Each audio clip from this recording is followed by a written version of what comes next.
Welcome to India education hub. मैं आपका mentor आज आपको केमिस्ट्री पढ़ाऊंगा।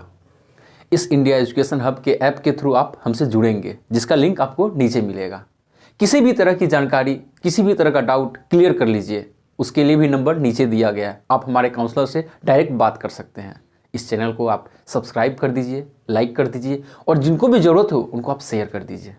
आज हम BSc nursing, BPT, BOT, B pharma Ayurveda, BSc honours या फिर बीएससी एग्रीकल्चर, किसी भी चीज़ों की इन सभी में से किसी भी सब्जेक्ट या किसी भी स्ट्रीम के लिए आप तैयारी करते हैं तो आप हमसे जुड़ सकते हैं। हमारा कोर्स आपके लिए बहुत बेनिफिट होगा। आज मैं आपको केमिस्ट्री पढ़ाऊंगा। शुरू से शुरुआत करेंगे, starting from the beginning. We will start today chapter 1 of the chemistry, basic concepts of chemistry. तो चलिए शुरू करते हैं। केमिस्ट्री हम थोड़ा तेज़ी से चलेंगे, टाइम कम है और हमारे पास टॉपिक्स ज़्यादा हैं। तो सबसे पहले ये जान लेते हैं केमिस्ट्री है क्या। इससे एक क्वेश्चन आता है, केमिस्ट्री है क्या से नहीं, केमिस्ट्री का फादर कौन है।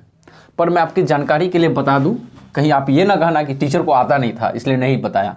केमिस्ट्री साइंस है ना, साइंस, इस साइंस का ही पार्ट है। साइंस के 3 पार्ट है, physics, chemistry and then biology. तो हम क्या कहेंगे, केमिस्ट्री क्या है, साइंस का ही पार्ट है। तो हम कह देंगे it is the branch of science, it is the branch of science that deals with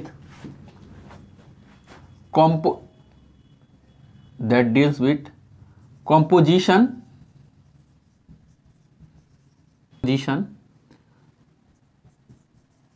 properties and behavior of any matter। अब तक आपने मैटर पढ़ा है, उसका कुछ जगह पे कंपोजिशन पढ़ा है, कुछ प्रॉपर्टीज, बिहेवियर। पूरे साइंस में आपने अलग अलग जगह पे ये पढ़े हैं, पर अब आपको इसमें केमिस्ट्री में इन सभी चीजें पढ़नी है। जो मैटर आपने पढ़ा था ना, anything that occupies space and have mass is known as matter, everything in this universe is a matter, 3 states of matter, solid, liquid, gas, जो पढ़ा था 9th में। अब हमें वहीं से शुरू करना है। आप वहां पे खत्म किए थे और हमें आज यहां से शुरू करनी है। तो मैटर आप जानते हैं बेसिक, और मैटर का कंपोजिशन, प्रॉपर्टीज और उनका बिहेवियर, इन तीनों की स्टडी हम किस में करते हैं, केमिस्ट्री में। और केमिस्ट्री किसका पार्ट है, साइंस का पार्ट है। तो हम कहेंगे it is the branch of science, part of science that deals with the composition, properties and behaviour of the matter. Matter के बारे में थोड़ा देख लेते हैं। मैटर क्या है, everything in this universe is a matter. The matter, everything जिसके पास स्पेस है, स्पेस प्रेजेंट हो और कुछ ना कुछ उसके पास मास हो, मतलब जहां पे भी किसी मैटर को रखे वो अपना एक स्पेस ले और उसके पास कुछ ना कुछ मास हो। यहां तक कि एग्जांपल में आप ले लोगे एयर। अरे एयर भी मैटर है, क्यों? आप बलून, छोटा सा बैलून रहता है, लेकिन जब उसमें एयर फिल कर दोगे तो बैलून कुछ ऐसा हो जाता है। तो बैलून में क्या आ गया, एयर आ गया। उसे छोड़ दो, वो नीचे गिरता है, मतलब उसके पास क्या है, मास है। लेकिन जैसे ही एयर अंदर गया, बैलून का शेप चेंज हो गया, एयर ने अपना जगह ले लिया। मतलब इस एयर के पास मास भी है और स्पेस भी है, ये अपना एक स्पेस ले रहा है। तो क्या कहेंगे कि भाई इस दुनिया में जो कुछ भी, चाहे हमें दिख रहा हो नहीं दिख रहा हो, लेकिन उसके पास क्या हो, मास और स्पेस दोनों हो, तो वो क्या कहलाएगा, मैटर कहलाएगा। रिवीजन हो गया। अब आप केमिस्ट्री को जान गए। एक इंपॉर्टेंट क्वेश्चन आता है, who is known as the father of chemistry. अब आप कहोगे सर ये सब क्वेश्चन तो बोर्ड्स में आते हैं। नहीं, बोर्ड्स में नहीं आते। बोर्ड्स में इतना आसान क्वेश्चन नहीं देगा, 1 नंबर का भी नहीं देगा। ये क्वेश्चन आपको एग्जाम्स में पूछे जाते हैं, कॉम्पिटिटिव एग्जाम्स में, अच्छे लेवल के एग्जाम्स में भी पूछे जाते हैं। क्यों? Father of biology, father of zoology, botany, fungi, algae, chemistry, chemical reaction, मतलब अलग अलग चीज़ों की फादर। कौन डिस्कवरर, कौन इन्वेंटर। तो इसमें क्या होता है, बहुत तरह तरह के नाम आएंगे और आप कंफ्यूज ज़्यादा करने के चांस, आपके कंफ्यूजन के चांसेस ज़्यादा हो जाएंगे। तो फिर ऐसे क्वेश्चन एग्जामिनर के लिए बेस्ट होते हैं ताकि वो बच्चों को छांट सके। बच्चों को पास कराने के लिए एग्जाम नहीं लिए जाते, एग्जाम लिए जाते हैं कि बच्चों को छांट दिया जाए, और फिर भी जो ना छटे उसे हम सिलेक्ट करके देंगे कि भाई आप पढ़ लो, आगे बढ़ो। तो ये सब छांटने के लिए क्वेश्चन आते हैं और यही क्वेश्चन बच्चे गलत करके आते हैं। इसका आंसर हो जाएगा एंटोइने,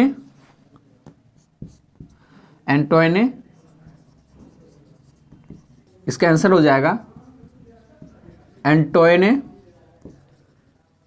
लॉरेंट लेवाइजर, लेवाइजर कहो, लेवाइजियर कहो, बात बराबर, कुछ भी हो, AL लेवाइजर। बहुत जगह सिर्फ आंसर आ जाएगा लेवाइजियर,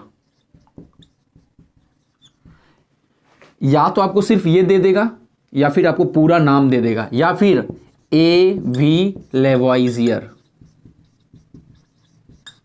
मतलब अलग अलग तरह से देगा आपको कंफ्यूज करने के लिए। लेकिन आपको याद होना चाहिए लेवाइजर, या आप याद रखिए, चाहे AV लेवाइजर दे या फिर एंटोइनी लॉरेंट लेवाइजर दे या फिर लेवाइजर दे, सब में लेवाइजर कॉमन है, वो आएगा ही आएगा। और यही इसी से पहचाना जाता है साइंटिस्ट।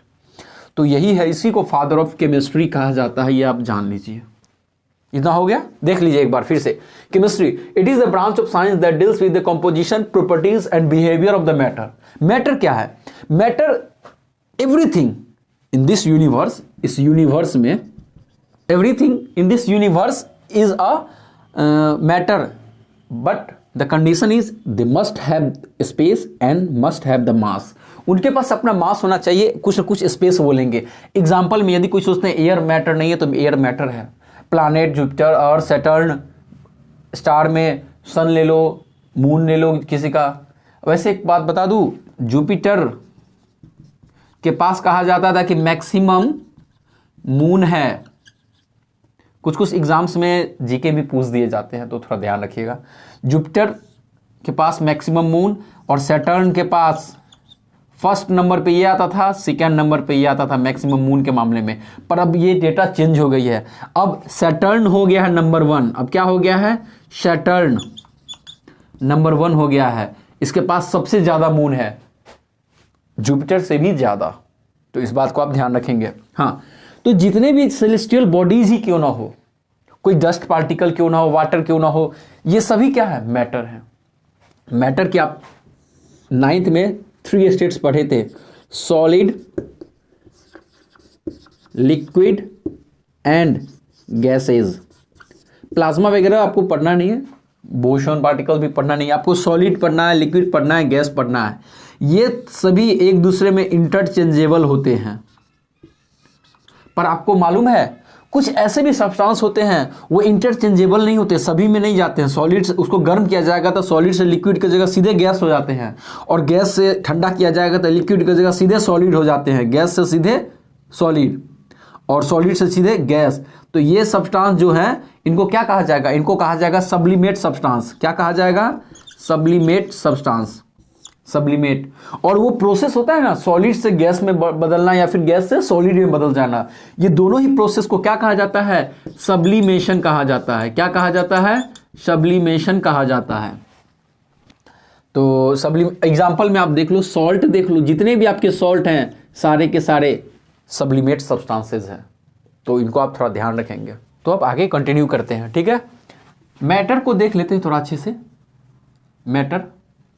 मैटर को बेसिकली हमने 2 तरह से क्लासिफाई किया है।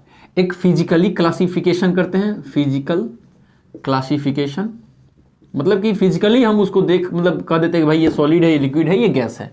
और जो हमें नहीं दिख पाता है वो केमिकली हम उसे कह देंगे कि हमने केमिकली क्लासिफाई किया है। केमिकली हम उसकी बिहेवियर वगैरह, प्रॉपर्टीज वगैरह स्टडी करने के बाद क्लासिफाई करते हैं, या फिर केमिकल क्लासिफिकेशन। केमिकल क्लासिफिकेशन, हाँ, इंक थोड़ी कम थी, अब इंक अच्छी आ गई है, कोई बात नहीं। Physical classification, physical classification and chemical classification. Physically हम जो बांटते हैं वो solid, liquid and gas. Solid liquid gas, ठीक है। अब केमिकल क्लासिफिकेशन देखेंगे तो दो तरह के सब्सटेंस हम देखते हैं कि भाई एक प्योर है या इम्प्योर है। प्योर में देखेंगे सबसे सिंपलेस्ट फॉर्म एलिमेंट हो जाएगा, और थोड़ा सा कॉम्प्लेक्स फॉर्म क्या हो जाएगा, कंपाउंड हो जाएगा। फिक्स रेशियो में बनते हैं कंपाउंड। इम्प्योर में देख लीजिएगा तो मिक्सचर्स आ जाएंगे। इम्प्योर कौन होंगे, मिक्सचर्स। जितने भी आपके मिक्सचर्स हैं वो इम्प्योर कहलाएंगे, क्योंकि है ही मिक्सचर, प्योर तो है नहीं, मिक्स है तो मिलावटी है। तो इसमें दो तरह के आ जाएंगे। होमोजीनस होता है और एक होता है हेटेरोजीनस। आपको याद आ रहा होगा होमो हेटेरो, बहुत ही इंपॉर्टेंट वर्ड्स हैं, ध्यान रखिएगा। सॉलिड लिक्विड गैस, सॉलिड की प्रॉपर्टीज आप जानते हैं। They have fix shape size, उनका एक फिक्स शेप साइज होता है, फिक्स्ड वॉल्यूम होता है। और जैसे कि मेटल्स में आप देखेंगे मेटल्स, नॉन मेटल्स, ये सब इसमें आएगा भी। तो जो भी होंगे सॉलिड में स्टेट में होंगे तो वो मतलब अलग अलग प्रॉपर्टीज शो करेंगे, हम आगे देखेंगे। और वैसे आपने 9th में पढ़ा है। एलिमेंट में देखेंगे, element is the purest form. बहुत बच्चों को होता है कि सर एलिमेंट जब सबसे मतलब प्योरेस्ट नहीं कहेंगे, हम कहेंगे सबसे स्मॉलेस्ट, सिंपलेस्ट। एलिमेंट को क्या कह देते हैं, simplest form, simplest form of pure substance, simplest form of pure substance हम कह रहे हैं। और एटम को क्या कह देते हैं हम, एक कंफ्यूजन दूर कर देता हूं, एटम को क्या कहते हैं, स्मॉलेस्ट पार्टिकल ऑफ मैटर।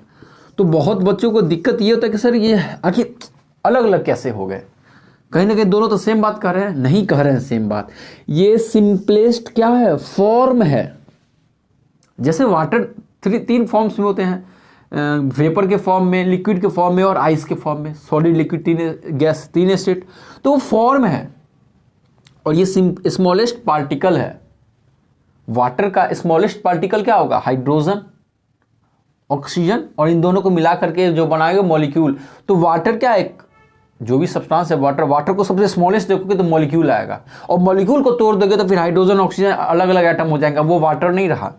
तो मॉलिक्यूल क्या हो गया, किसी भी सब्सटेंस का स्मॉलेस्ट हो गया। लेकिन उससे भी स्मॉलेस्ट कोई होता है तो एटम, क्योंकि मॉलिक्यूल भी किसी से बना है तो कौन है, एटम है। Atom smallest particle of matter, किसी भी मैटर का स्मॉलेस्ट पार्टिकल, कि उससे नीचे नहीं जा सकते, उसको और तोड़ नहीं सकते। जैसे आप क्या घर बनाते हैं, घर किससे बनता है, दीवारों से बनता है।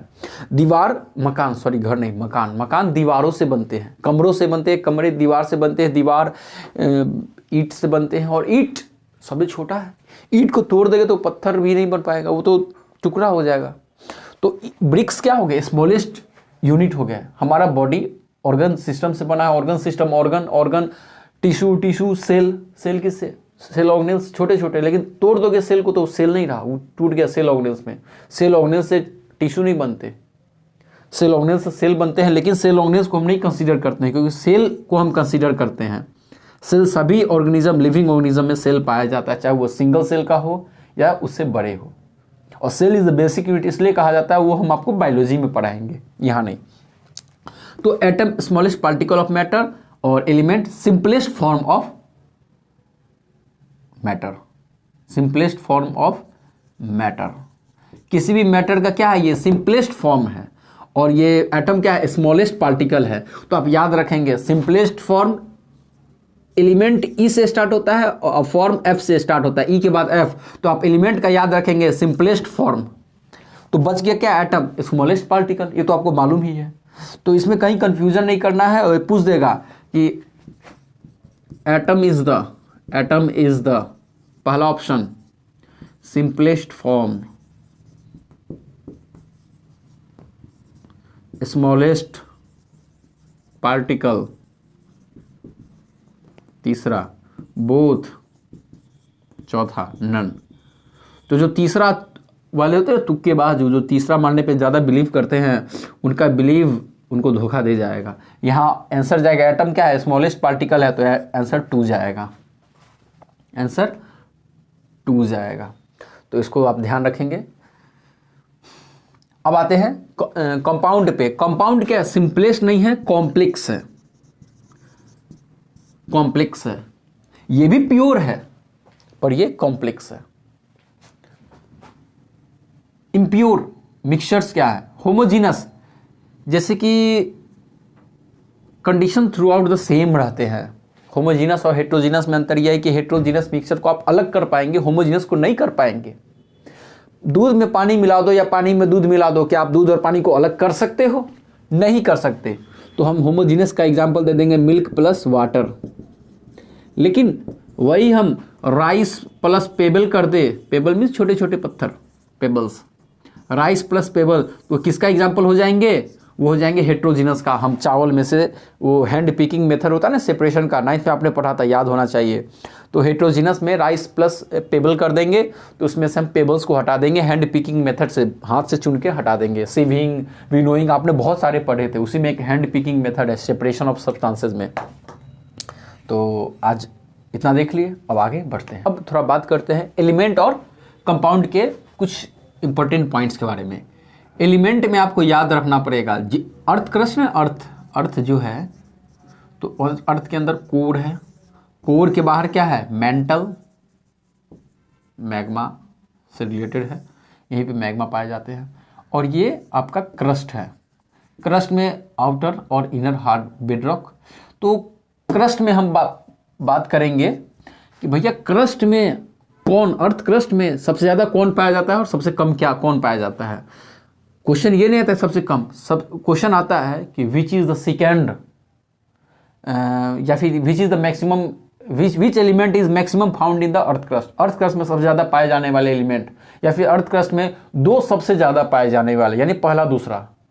तो इस तरह से पूछ लेगा, ऑप्शन दे दिया जाएगा कि एलिमेंट में आ जाएगा hydrogen helium, carbon lithium, oxygen silicon, phosphorus, chlorine, मैंने अलग अलग एग्जांपल्स देंगे और आप गड़बड़ा जाओगे। इसका एक सबसे अच्छा ट्रिक है, ओ सीता आलू फेंक। वैसे अपमान नहीं कर रहा हूं, ये मैं ट्रिक दे रहा हूं आपको पढ़ने के लिए। तो O for oxygen, SI for silicon, air for aluminium,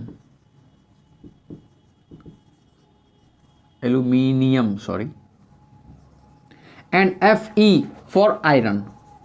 means iron सबसे ज्यादा तो कोर में, उससे कम मेंटल में, उससे कम क्रस्ट में। यानी धरती में सबसे ज्यादा आयरन कोर में पाया जाता है और धरती में सबसे कम आयरन क्रस्ट में पाया जाता है। पर क्रस्ट में बात करेंगे सबसे ज्यादा क्या पाया जाता है, तो ऑक्सीजन। तो इसका ये है तरीका, हो गया। ओ सीता आलू फेंक, सॉरी फॉर दैट सीता। ओ सीता आलू फेंक, O for oxygen, SI for silicon, Al for aluminium, Fe for ferrous iron. तो ये तरीका है। सबसे ज़्यादा अर्थ क्रस्ट में सबसे ज़्यादा कोई एलिमेंट पाया जाता है तो ऑक्सीजन, सबसे कम फेरस। गौर करने वाली बात क्या है,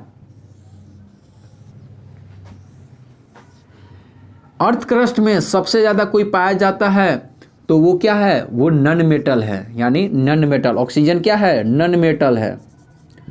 अर्थ क्रस्ट में सबसे ज़्यादा क्या पाया जाता है, नन मेटल पाया जाता है। अर्थ क्रस्ट में सबसे कम क्या पाया जाता है, तो metal. Aluminium and ferrous are metal, तो अर्थ क्रस्ट में सबसे कम मेटल पाया जाता है। पर सिलिकॉन क्या है, सिलिकॉन एक मेटलॉइड है। अब आप समझ गए। नन मेटल अर्थ क्रस्ट की बात कर रहे हैं हम, कहाँ बात कर रहे हैं, अर्थ क्रस्ट की बात कर रहे हैं। Earth crust element, earth crust में एलिमेंट कैसे पाए जाते हैं, ध्यान दीजिए। ओ सीता आलू फेंक, ऑक्सीजन सिलिकॉन एल्युमिनियम फेरस, घटते क्रम में, डिसेंडिंग ऑर्डर में, डिक्रीजिंग ऑर्डर में, डिक्रीजिंग ट्रेंड, घट रहा है अमाउंट। तो अर्थ क्रस्ट में जो एलिमेंट पाए जाते हैं उसमें सबसे ज्यादा ऑक्सीजन है। ऑक्सीजन एक नन मेटल है, यानी कि नन मेटल अर्थ क्रस्ट में सबसे ज्यादा पाए जाते हैं। फेरस सबसे कम पाया जाता है, फेरस एक मेटल है, यानी अर्थ क्रस्ट में कोई एलिमेंट सबसे कम पाया जाता है तो फेरस पाया जाता है। इन चारों में वैसे देख रहे हैं, इससे भी और भी कम आएंगे, लेकिन फेरस यहाँ आपको ये बता रहा है कि मेटल अर्थ क्रस्ट में कम होते हैं और मेटल सबसे ज़्यादा कहाँ होते हैं, कोर में होते हैं। इनर, अच्छा मेंटल में इनर मेंटल आउटर मेंटल भी होता है, इनर कोर आउटर कोर, इस सबसे आपको अभी लेना देना नहीं है, ये बच्चों की क्लास में थे, अब आगे पूछा नहीं जाएगा। सिलिकॉन एल्युमिनियम में देखते हैं, एल्युमिनियम मेटल आ गया तो हमने मेटल कह दिया कि सबसे कम मेटल पाए जाते हैं अर्थ क्रस्ट में। Silicon, silicon is a metalloid, silicon, germanium, वैसे इसके बारे में इनऑर्गेनिक केमिस्ट्री में अच्छे से आपके से बात करूंगा। तो सिलिकॉन एक मेटलॉइड है, यानी इसके अंदर मेटेलिक प्रॉपर्टी भी है और नॉन मेटेलिक प्रॉपर्टी भी है। फिजिक्स में आप जाएंगे तो सेमीकंडक्टर पढ़ेंगे, ट्राईवैलेंट एटम, पेंटावैलेंट एटम, तो उसमें आप सिलिकॉन और जर्मेनियम वगैरह से रिलेटेड क्वेश्चन करेंगे तो ये आपको वहाँ पता चल जाएगा कि हाँ ये मेटलॉइड है। ये मेटलॉइड आपको बहुत जगह काम देगा, बहुत सेमीकंडक्टर्स जैसे कि कोई मशीन्स वगैरह और मोबाइल फ़ोन, लैपटॉप, इस सब में यूज़ किए जाते हैं इनको। तो सिलिकॉन मेटलॉइड है, नॉन मेटल सबसे ज़्यादा, मेटलॉइड उससे कम और मेटल सबसे कम अर्थ क्रस्ट में। तो इससे रिलेटेड एक क्वेश्चन आ जाता है और आपको गलती नहीं करना है। ये आपको ट्रेंड याद है और ये याद है, बस काम खत्म। एक क्वेश्चन तो होना ही है सही, यदि आता है तो, और ज़्यादा चांस है आने का। अब आपने यहाँ तक देख लिया कि केमिस्ट्री क्या है। केमिस्ट्री के वैसे 3 पार्ट हैं, inorganic chemistry, organic chemistry, physical chemistry, और भी बहुत केमिस्ट्री है, वॉर केमिस्ट्री, न्यूक्लियर केमिस्ट्री, अर्थ केमिस्ट्री, बायो केमिस्ट्री, लेकिन आपको वो पढ़ने नहीं है, आपको 4 पढ़ने हैं, फिजिकल, इनऑर्गेनिक, ऑर्गेनिक और एक एनालिटिकल। पर दिक्कत क्या है, या फिर दिक्कत कहिए या फिर बेनिफिट कहिए, हमारे साथ आप पढ़ेंगे तो हम आपको फिजिकल के साथ ही एनालिटिकल पढ़ाएंगे, इनऑर्गेनिक के साथ एनालिटिकल और ऑर्गेनिक के साथ एनालिटिकल। अब आप कहोगे कि भाई फिजिकल, इनऑर्गेनिक, ऑर्गेनिक तो हम जानते हैं, एनालिटिकल केमिस्ट्री क्या है? तो एनालिटिकल केमिस्ट्री किसी भी चीज़ का क्वालिटेटिव और क्वांटिटेटिव स्टडी करते हैं ना, एनालिसिस करते हैं, वो एनालिटिकल केमिस्ट्री में आता है। और हम सभी में न्यूमेरिकल देखेंगे तो एनालिटिकल केमिस्ट्री तो हम सब में कर ही लेंगे ना। इतना आपने हमारे साथ समय बिताया, आप हमारे ऐप इंडिया एजुकेशन हब को आप डाउनलोड कीजिए, हमसे जुड़िए, बहुत बेनिफिट मिलेगी। अलग अलग टीचर्स आपको अलग अलग चीज़ें पढ़ा रहे हैं, डे टू डे हम अपडेट रहते हैं। आपको नोट्स और जितने भी फोटोज़, डायग्राम्स चाहिए आपको सभी मिलेंगे इंडिया एजुकेशन हब के ऐप पे। आप हमारा YouTube channel India education hub को लाइक, सब्सक्राइब कर सकते हैं। जिनको जरूरत हो उनको आप शेयर करें ताकि उन्हें भी हमारे क्वालिटी एजुकेशन के बारे में पता चले। अभी तक आप हमारे बैचेस से नहीं जुड़े हैं, 15 जनवरी से हमने नए बैचेज स्टार्ट किए हैं, नहीं जुड़े हैं तो जुड़ जाइए। क्लासेज ऑलरेडी स्टार्टेड है, आप जुड़ेंगे तो आपको जो पुराने लेक्चर्स हैं वो मिल जाएंगे, ओपन अनलॉक मिल जाएंगे, और जो नए आएंगे वो आपको समय के साथ मिलते चले जाएंगे। हम जल्द ही लाइव आएंगे आपके लिए, आपके भी कोर्सेज में लाइव स्टार्ट कर देंगे education. Thank you, wish you all the best.